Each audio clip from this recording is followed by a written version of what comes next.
Portals Community Call. I'm Jason Gumpert from MS Dynamics World. It's great to have you all with us once again. We have another great session today, led as always by Nicholas Hayduke of Engineered Code. I'll let him introduce himself and our guest, Alan. As we get going here, I just want to note a couple of things. First, we do welcome your questions.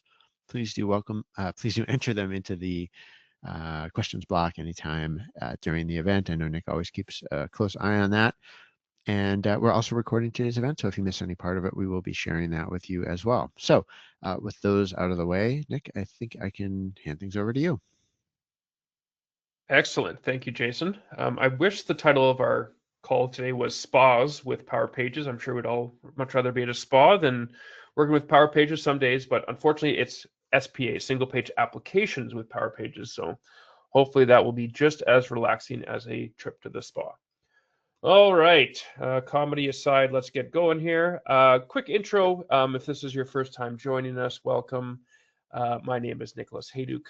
I'm with Engineered Code Consulting Inc., based here in Regina, Saskatchewan, Canada, the birthplace of Power Pages. I'm a Microsoft MVP. I've been working with Power Pages for the last 15, 16 years or so. My career began at ADX Studio, which was the company that Microsoft acquired, and they originally built what is now known as Power Pages. If we're not already connected on LinkedIn, please feel free to do so. You can also check us out on Twitter or X. That's where we kind of post a lot of our content. We have a monthly blog that we do. We have a weekly tip that we do on our YouTube channel. I have a podcast that I co-host with George Dubinsky down in Australia. So if you're looking for Power Pages content, follow us on those various social options, and that's what we do. Is we do Power Pages. All right. As always, just want to say thank you to Jason and the entire team at MS Dynamics World for hosting us and collaborating with us on over the last I think 6 years now that we've been doing this. It's been a great partnership, and really appreciate all the support that his team gives. Making sure we got things scheduled and topics picked and all that sort of stuff. So it's nice to have someone else along for the ride. All right, our agenda is as usual. We actually do have some I shouldn't say relative, some very exciting news when it comes to Power Pages. Then we will kind of move on to today's topic, which is single page applications with Power Pages. I've got my colleague Alan Rumberger on the call as well, another former ADX Studio guy who, very a senior developer, loves all the technical stuff. And so I've asked him to help me out here with the single page applications, and then we can talk about the date and time of our next call. And of course, as always, leave some time for some Q&A. All right, let's talk about the news. So the first bit of news here, this is the exciting one, and it actually it hasn't really been announced on the blog. So like the product team blog hasn't really talked about this yet, but we've seen the documentation on this that's been publicly available and you'll see it called Server Logic. So essentially, Microsoft looks like they're giving us the ability to write server-side code in Power Pages. That's always been the big thing that kind of we've missed since the ADX Studio days. What's that going to look like? Well, by looking at the documentation, looks like we're going to be able to run some JavaScript server side. It looks like we'll be able to call the Dataverse APIs this way. We might be able to perform some validation. It's all still very new. This is all just kind of hot off the press. But in chatting with some of my other kind of Power Pages enthusiasts, we all think this is pretty big news. That's one of the big kind of limitations we've had over the years, is that, well, not that you couldn't do it, but that sometimes the overhead to kind of write your own server-side logic, which meant probably put it into a plugin or a companion app or some other way, on kind of smaller projects may not have been worth all that kind of additional overhead. So could be a limitation that you run into. So stay tuned. We'll kind of keep you up to date on what this server logic actually is. But probably the biggest biggest change for the developer community for Power Pages since they gave us the web API. The web API lets us do a lot of great things, but because it is a client-side application that we have to, an API that we use, we don't have that ability to do some things that require a little bit more security. So it kind of looks like we can, write our JavaScript code, have it run on the server, and we don't have to worry about the client getting access to it or messing with our logic. So very exciting news. Looking forward to playing with this a little bit more.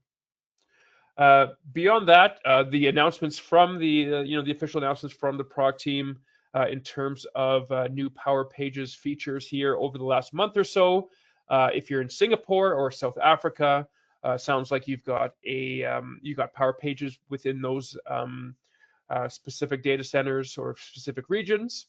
The other one that they've announced is a phishing detection security agent. So essentially, Microsoft is going to be using some AI to automatically scan all of the different Power Pages sites that are out there. If they detect that the site has been compromised by phishing activity, they're going to shut you off. They're going to let you know. And then if you want to turn it back on, if you say, hey, I swear there's nothing wrong here, it's all good, you submit a support ticket and Microsoft will get to turn back on. But they've started running this phishing detection security agent. So hopefully it's not going to be something that any of you folks will run into. Just be aware that if you get a message about your site, that's what's going on. And lastly here, we've got the Open VS Code desktop from web. I was actually kind of playing with that this morning. So for years, we've had the ability to open your Power Pages site code in VS Code for web. You've also been able to download it using the Pack CLI and then open it up in VS Code desktop. What they've done is they've just kind of made it simpler to set up the VS Code desktop. If you open it up in VS Code for web, there's then now a button that says, hey, I want to open this up in VS Code desktop. And what that does is it assuming you have VS Code and the Power Platform extensions open on or installed on your machine, will open up VS Code desktop, ask you, hey, where do you want to download the site to? So you select a folder, and then it'll kind of download and kind of connect you to the right environment. So nothing new in terms of if you've already got that set up, this isn't probably going to be that big of a game changer. But for those people who are working on lots of kind of different projects, it can be a little bit of a pain to be like, hey, I'm going to switch to this right environment and set up the directory and kind of go through the whole process. So it just kind of removes a bunch of clicks, and using the Pack CLI to write the command to connect to a website just kind of automates some of that stuff.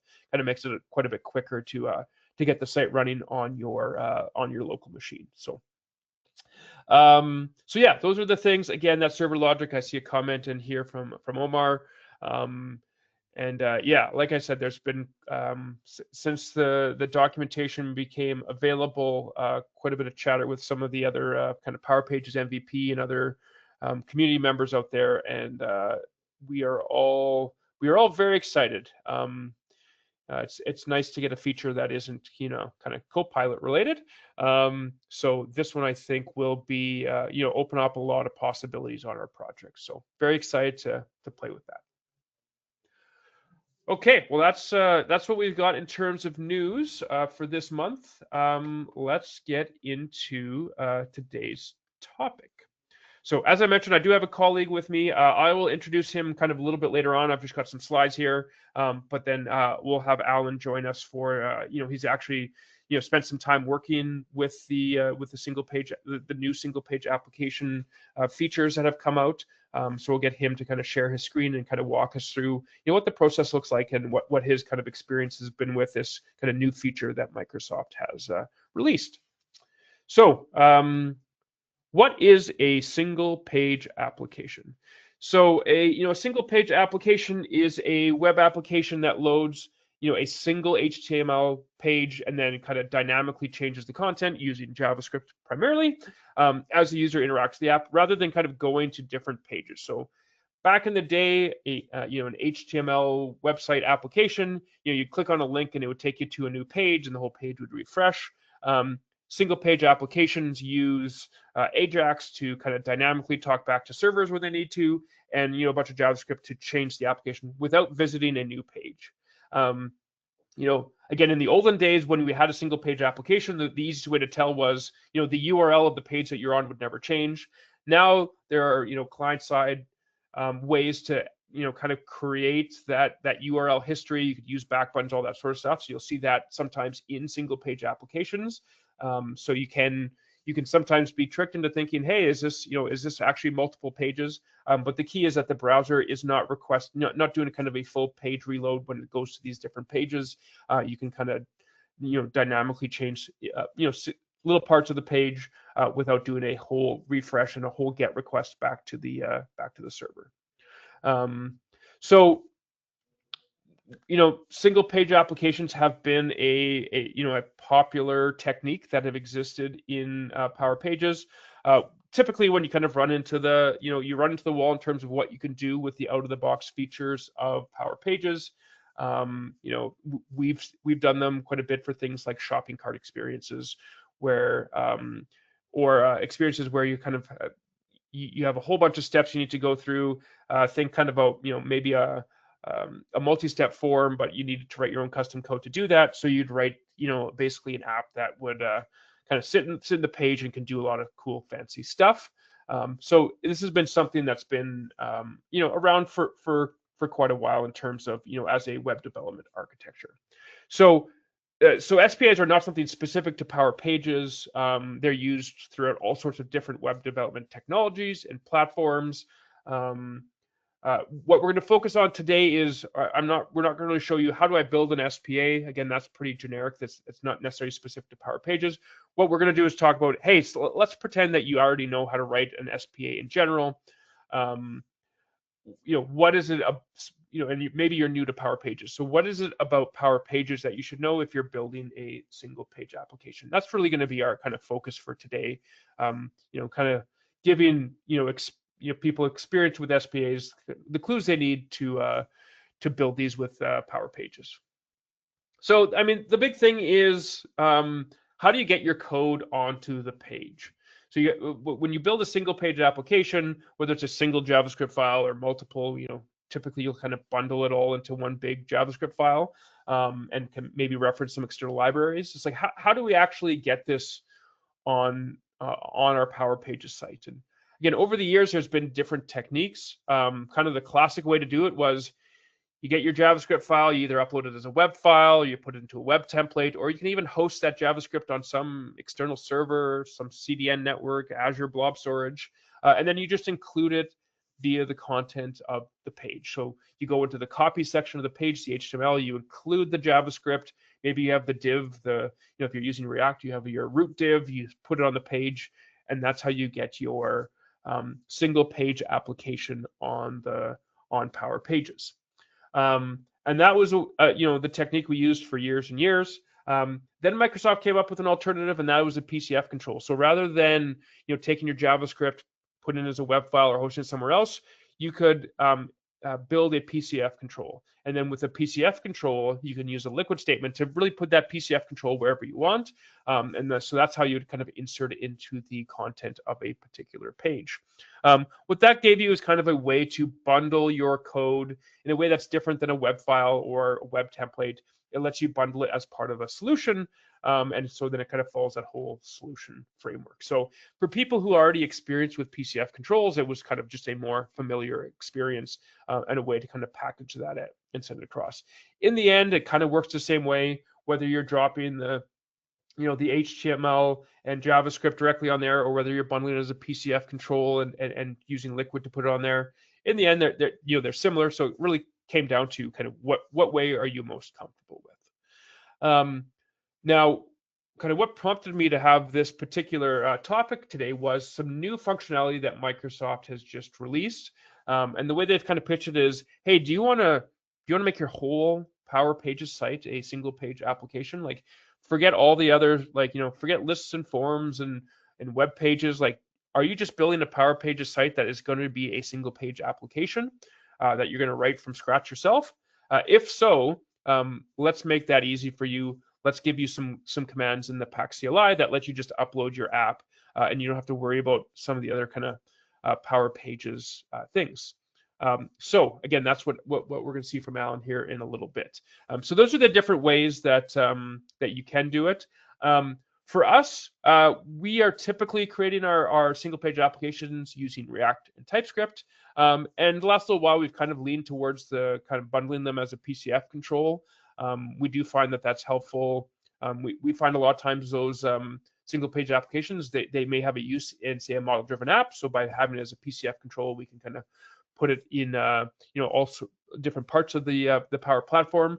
But we also usually architect it in that we kind of have our we have a React app that we could put elsewhere if it wasn't as a PCF control as well. So what we're doing is we're usually building a React app that could be hosted by itself, and then wrapping that into a PCF control and deploying it that way.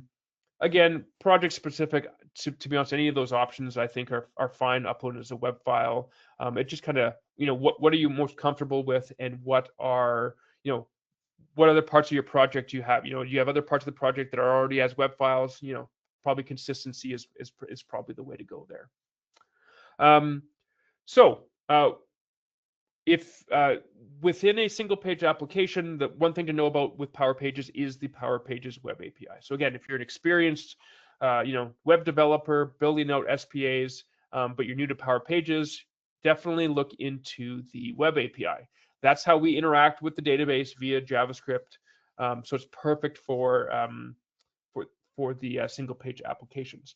Honestly, I put this all together before I knew about this server logic. So that's another good thing that you'd want to know as well. If you're not familiar with the web API, we've got entire community calls on that as well, but it's an OData based API, lots of samples online.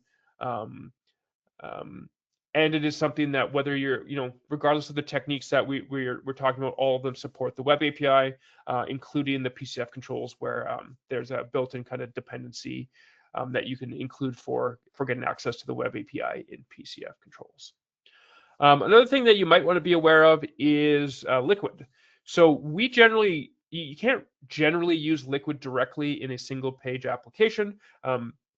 Because single page applications are going to be written with JavaScript, and the way that you will bundle it means that your JavaScript, typically isn't going to have Liquid in it. I'm not saying it's not possible. Certainly, if you were to write your single page application and put it into a web template, you could have the JavaScript interact with Liquid that way. But generally, we're kind of seen as Liquid and our single page applications. There's not a whole lot of overlap.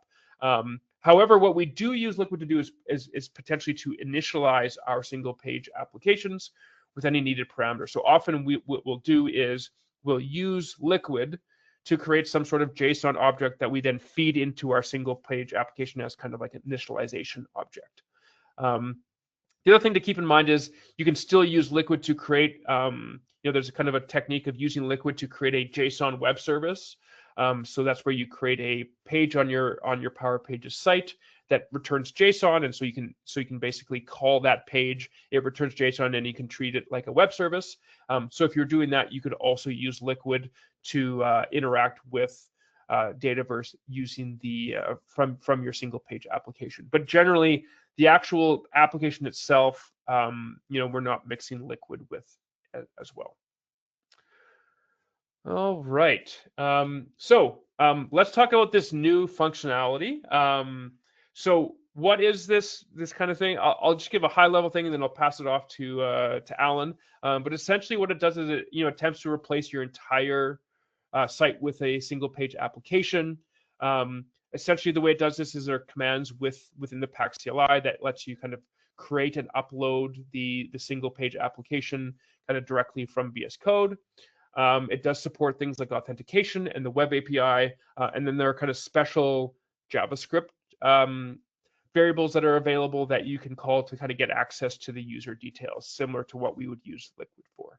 So with that being said, what I'm going to do is I'm going to introduce Alan Rumberger, a colleague of mine at Engineered Code, formerly has worked on the Power Pages product before it was known as Power Pages, both with Microsoft and with ADX Studio. So he's been in this space a long time and is a very experienced Power Pages developer. So again, I asked him to help me out with this call. to kind of dive into this single page application fun. And so Alan, I will pass it off to you. I will make you presenter here. Thank you, Nick, and thank you for having me on this call. Glad to see everybody. I'm going to start by basically just showing in the fastest way possible, basically creating a new single page app. Sorry, Nick, this is my first time sharing on this platform. Can you see my screen? I cannot. Oh, no, we don't see your screen. I'm getting a unable to share your screen notice. Well, that's not good. Let me just try that again.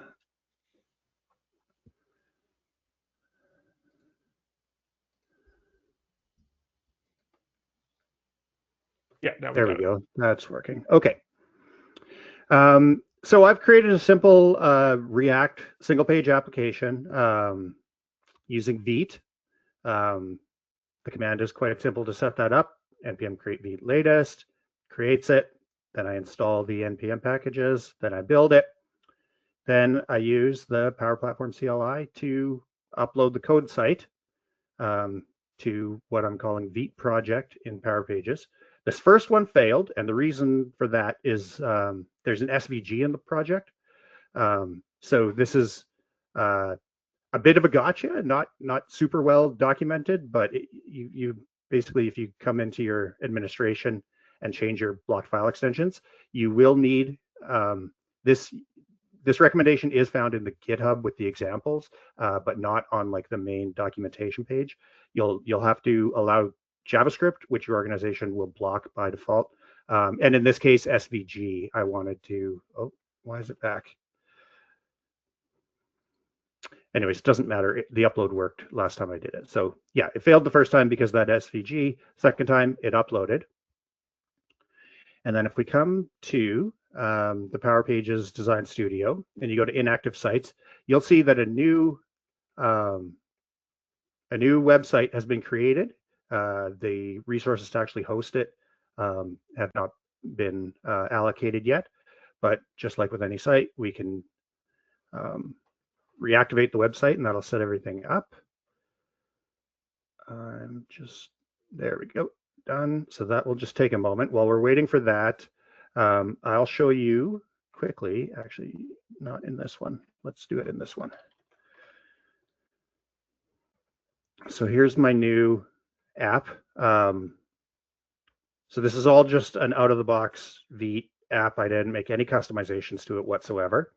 When I used the CLI to upload it, basically it created all of these YAML files, which if you've used the CLI to deal with Power Pages before, you'll have seen these types of things. We've got our website here. Its name is Vite project. Its ID. Sorry, Alan, we're just seeing an admin console. Oh, I'm sorry. I thought I was sharing my whole screen. Yeah, we're just seeing your PowerShell. Okay. Oh, there we go. Entire screen, not window. There we go. Sorry about that.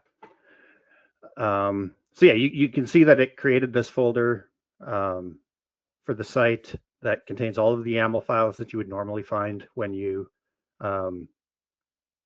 use the CLI to work with Power Pages. So I've got a new website, new ID, and it pushed all that up along with some web files that represent the built files from my app. So when I ran npm run build, created these files in the dist folder, and you can see each of these files has been uploaded to the site as a web file. Let's go back to here and okay, we've got this here. So we've activated this site. I'm going to open it up and it is going to look funky at first, and I'll get to why that is. I'm not sure if this is a particular issue with the version that I am, version of Power Pages that this environment uses, or if it's just some undocumented behavior that you have to work around right now. So I'm just signing into my private site. It'll take a moment.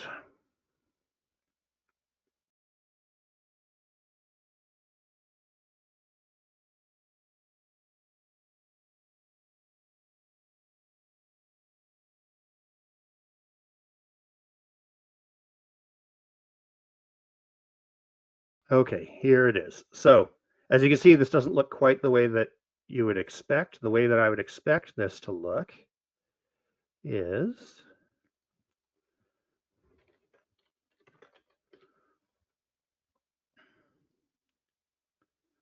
I would expect it to look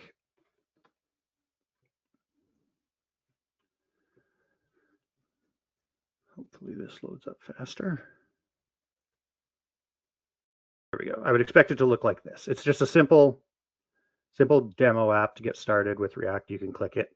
Now on our site here, this does work, but we've got some style issues.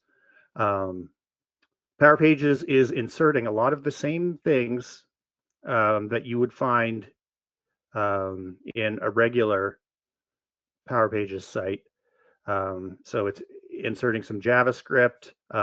It's putting some CSS, loading some CSS rules as you would in a regular Power Page site. Here's the JavaScript settings that you can access that tell you about who the logged in user is. Right now I'm not logged in, so we don't have any information there. But we can use this information to help us get authenticated. And yeah, basically that's here's one thing that we should also know. So basically what this has done behind the scenes, we've created a new website called Feet Project. And if we go to the root page of this site,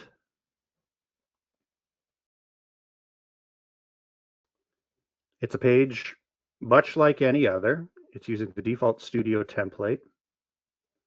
If I go to the content page for that and come down to the page copy, the page copy is the HTML that was built by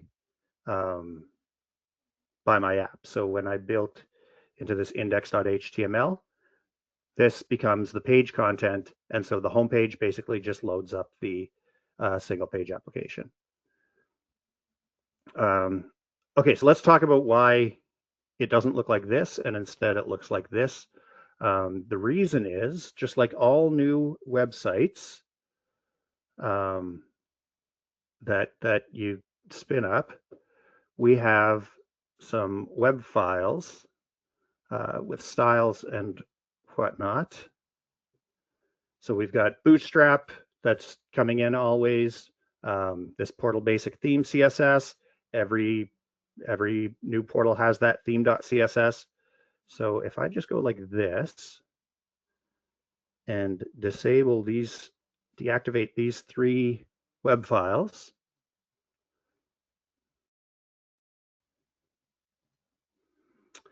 now I can come back here and preview again. This is just a little gotcha. I don't expect that long term this will be the case with the single page apps. It just is for now.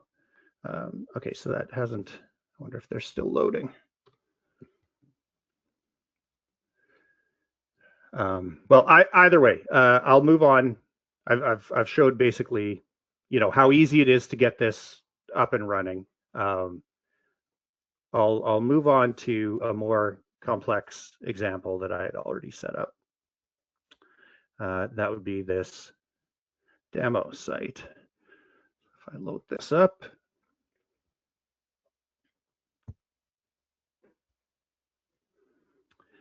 we've got a new single page application hosted in Power Pages.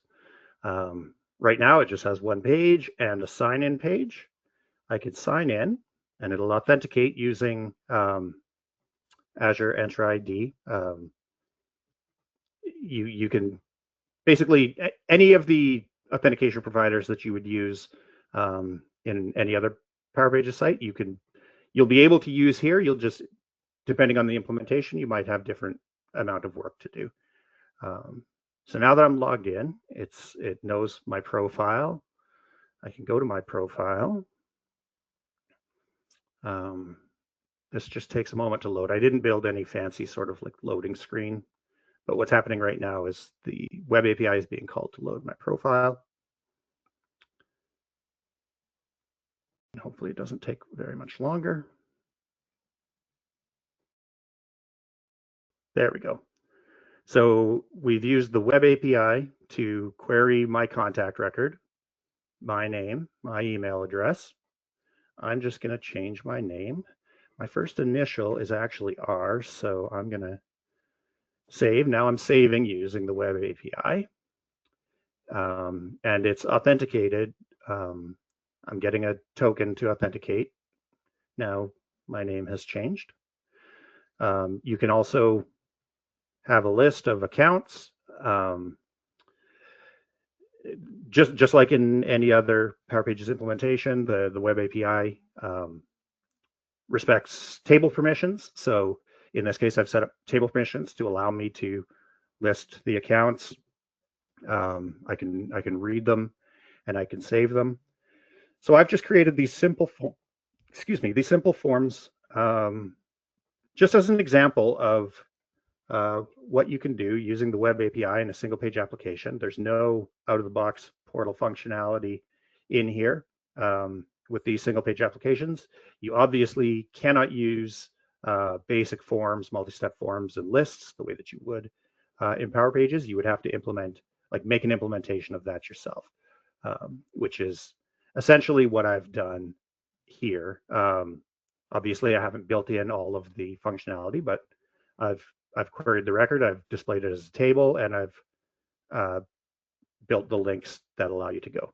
You'll also notice Nick was talking about in the URL bar. So this is a single page application. We're not doing GET requests for every page, but the URL, if you notice, is updating every time I load one of these.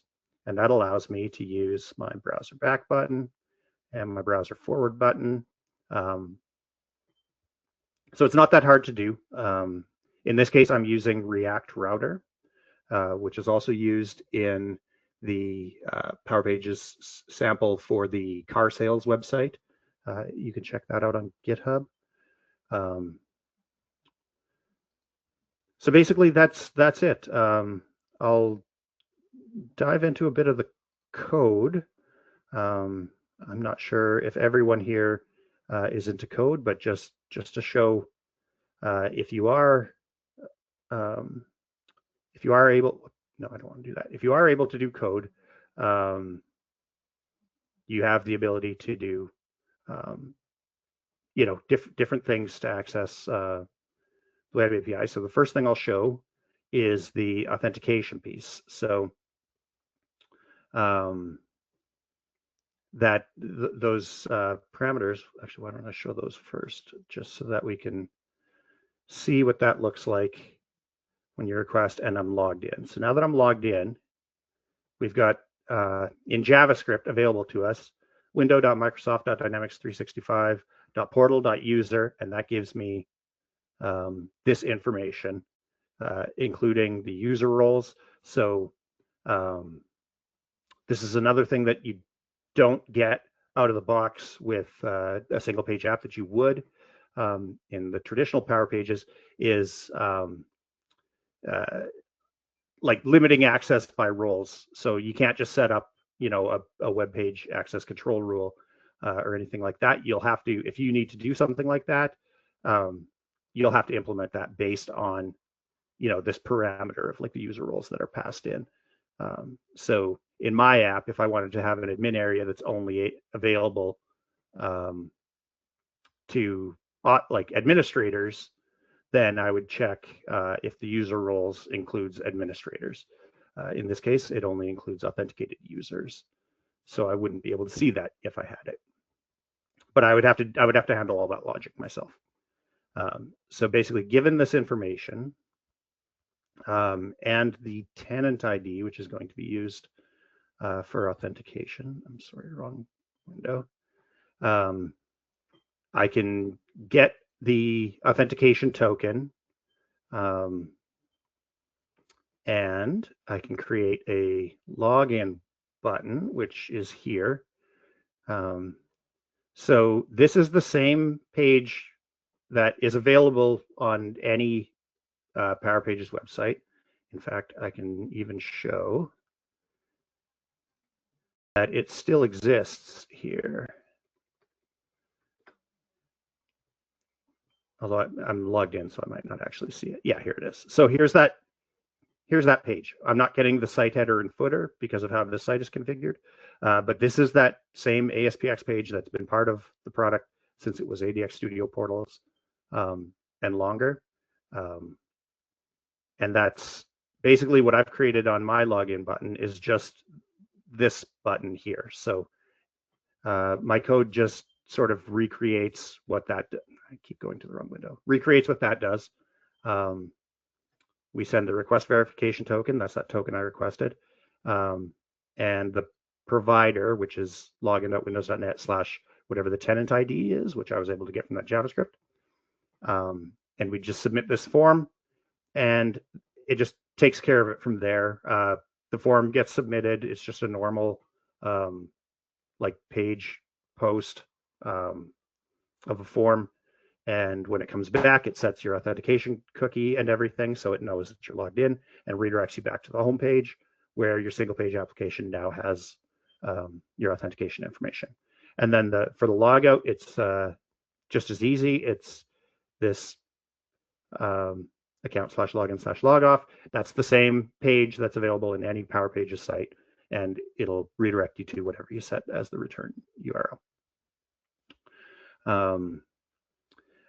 Another thing you don't have access to is web link sets and web links. So for my navigation at the top, I've just hard coded it. The home page, an accounts page, a profile page in the drop down.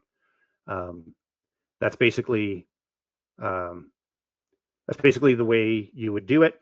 There may be, depending on what you want to do, configuration-based ways to do that, but you can't actually access most of the Power Pages tables via the Web API. They're just not available to the Web API. So you can't like request a page and get its page copy and print that out using this technique. Like that just wouldn't be something you can do.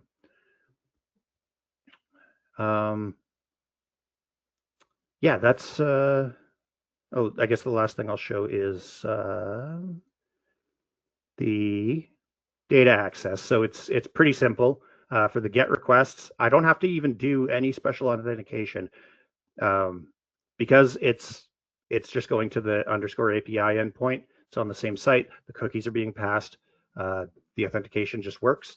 I do on the posts need to include the request verification token. I gather that that's normal from the other sites as well. So it's basically pretty simple. If you've used the Web API portal, this will be no problem for you. Is there anything anybody would like to see in particular? I'm looking at the questions now. Felix, would you like to see more of the routing, or has your question been answered? Yeah, Alan, I think I'd be kind of interested if you want to go into that a little bit more to show how that works. Sure. So in addition to, so I created this with Vite, just like the other project I showed, and I added a couple of things, a couple of extra things to help out. I added React Bootstrap, React Helmet, and React Router. Bootstrap, what it does is obvious. It basically just lets me use Bootstrap styles automatically without remembering the class names. I can use React components that are designed to work it. React Helmet lets me inject stuff into the head element of the HTML page. For example, the title. So if I come back to my page, let's go back to the start. we can see I've got the title of home, and if I go to accounts, the title changes to accounts. I'm using React Helmet for that. That's pretty easy. If I go to the I'm just going to close this because I keep making that mistake. If I go to the accounts page, oh, it's sorry, I built it into the template. I just helmet. If you just create this element in React, you can put whatever you want in the head, and I'm just setting the title. You can set all kinds of things. A lot of the things that you would normally set in the head, things to help with SEO, that's not really going to do you any good here with a single page app, because the way it relies on JavaScript to get all that in there, like the search engines aren't typically going to actually ever encounter those things that go in here. So yeah. Now, let's talk about the router. React Router, I'm doing it in a configuration-based way. So basically, I've just created a configuration with some simple pages. So the component for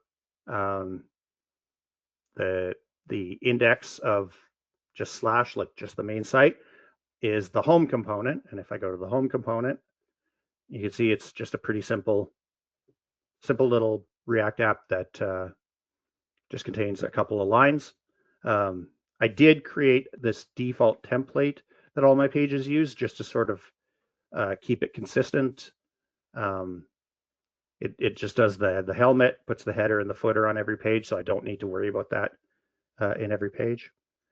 The next path down is profile. So I can create a link to the profile, which I'll show in the header. Here it is. So this nav link, this is a component from React Router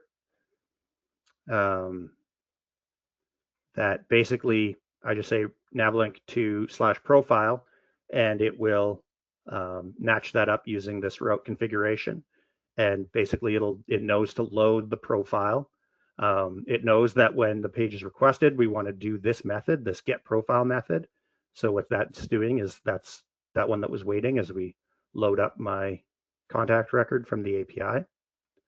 And there's a hydrate fallback that's supposed to allow you to show a loading screen.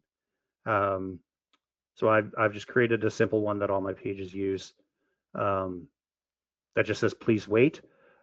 It works when I run this locally. For some reason, it doesn't seem to work as well on the site. I didn't really spend any time looking into that. It's probably something simple. Then I've got the path accounts, and under accounts, I've got this :account ID. So that basically, when it's loading its data, it'll inject a parameter called account ID, which is whatever sort of comes after the URL. So in this case, it's accounts / so it's this GUID. So in my code, in get account, React Router will automatically inject this account ID parameter, which I can then just plug into the web API and just get all accounts. It's just a simple web API call, and I return that, and that's what comes back. That's what comes back to the account, the view account React component.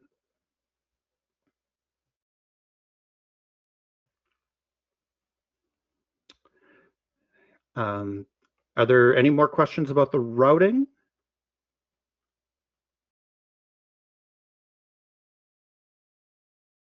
Don't see any, no. Okay. Now, Cheryl, you're asking, sounds like we lose a lot when we use SPAs. What do we gain?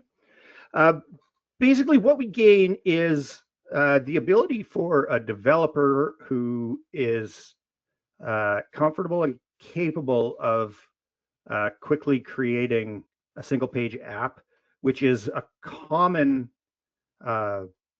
pattern for developers.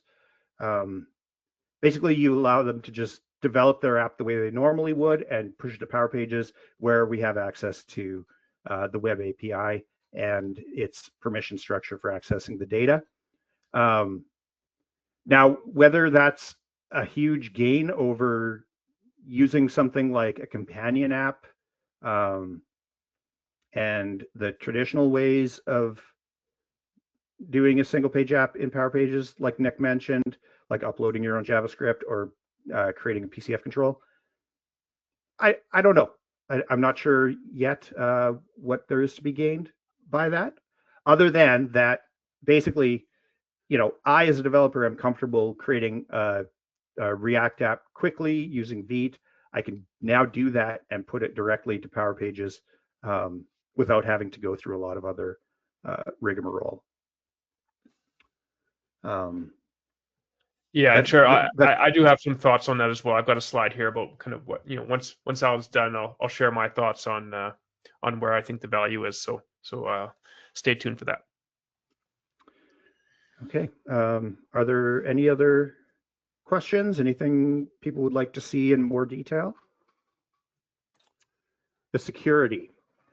Cheryl asks, can we explain the security again? So it'll use the same types of security that you would find in any Power Pages app. So basically table permissions. So in my case here, I've got two websites that are using that. Hang on a second. I'll make sure I'm getting the right one.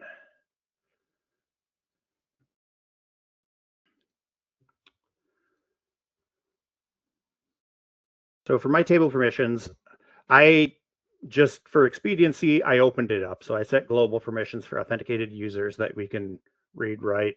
We can do anything we want with accounts and contacts. Obviously, you would not do that in a real world scenario. You would do that. But basically, the web API respects these permissions the same way that anything else in Power Pages does. So if I were to remove read access here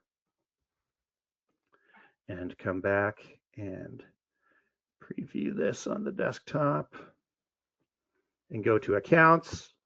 Okay, well, that was still cached, I think. Let's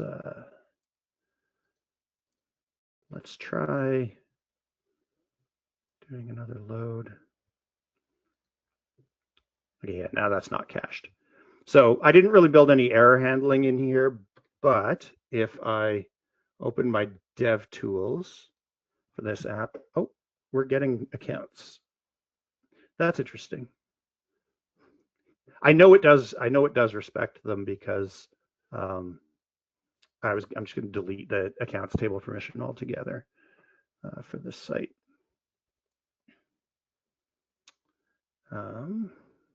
Let's try that again. That didn't take very long to load. I feel like it wasn't really clearing the cache. I'm just going to click that button because I find that usually does a better job.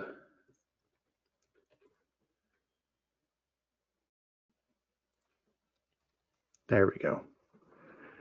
Yeah, you can tell that the cache is clear because it's taking longer to load the page now. I'll just close these up. Okay, so now if I try to go to accounts, I'm going to get an error. And if I look at what I've got here, oh, it's still allowing me to see them. I wonder if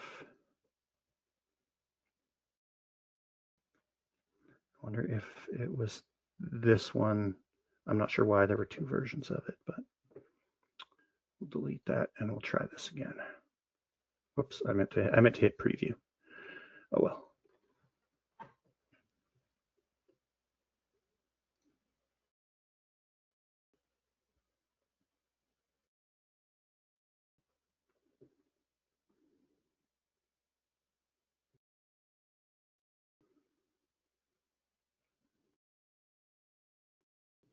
Okay, so accounts. So here's the API request, trying to load the accounts, and there we go. Now we've got it.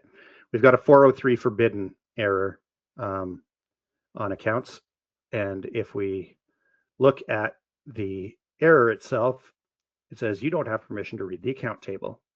So basically, that's the same thing that happens when you try to access something that you don't have table permissions for in any other Power Pages site. Yeah, I think Cheryl mentioned that she thought she misheard that we wouldn't retain the permissions. I think Alan did mention at some point about it doesn't respect page permissions because there are no pages. So like web page access control rules are not a thing in this model. Yeah, exactly. So if I come down to here, now having said that, I suspect that a person theoretically could lock out access to the homepage using web page access control rules. Yeah, that would make it really hard to use your single page app, because I think the default behavior would be for it to redirect to the login page, which is that ASPX page that you don't get a lot of control over anyways. All right. Well, Alan, thank you so much for that information, for showing us how these things work. I'll take over here. I'll kind of share my thoughts on this kind of model, and then we will wrap up. So let me just take the screen back. Yeah. Okay. Okay, so I do think this new technique is probably lower overhead if you truly want a single page application for Power Pages. As Cheryl correctly pointed out, you lose a lot of what's there, lists and forms, and so like to me, I've seen people do it, but I still kind of truly believe if your site is just a single page application, I don't know if it's worth paying in my opinion, it's probably not worth paying the licensing of Power Pages. We use single page applications all the time to extend a site that still does use all of the lists and forms a lot. So I think if you're using it in combination, you're using single page applications in combination with the other stuff, that makes a lot of sense. But this new technique where your whole site is a single page application, I don't know. I find it hard to justify the licensing investment required. Could you just then host your own app in Azure and build it's not that hard to build the off pieces. It's, you can kind of build your own little web API if you need to. So I would personally find it hard to justify to a client saying, hey, we're going to start using this new technique. We're going to build you a complete application here. And rather than hosting it in Azure for pennies on the dollar, we're going to get you to get Power Pages licensing. I don't know. That's just my own kind of personal opinion on that. All right. So just to wrap up our session today, our next call will be December 4th. As we kind of traditionally do, we kind of avoid the U.S. Thanksgiving, and we don't generally have a call near the end of December. So our next call will be kind of right in the middle there, December 4th, same time. As always, thank you to Jason and the team at MS Dynamics World. Let me see if there's any questions here. I don't think so. Just one more comment from Cheryl. Now, if there are any other questions, whether it's related to today's topic or anything else, we've got a couple more minutes here. Feel free to kind of post those in the chat.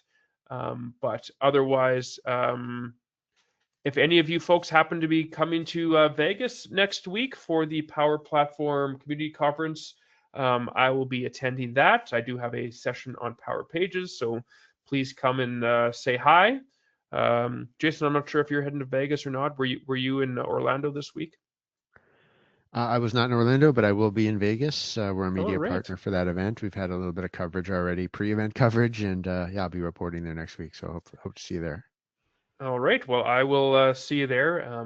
We've got Alex, who's I believe has presented in the past as well from our team, will be joining us in Vegas as well. So hope to see some people there. Yeah, I think that's it. Jason, I think we can wrap it up there. All right. Well, thanks to everyone in the audience for all your questions and comments.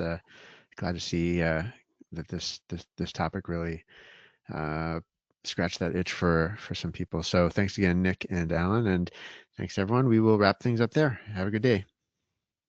Thanks all.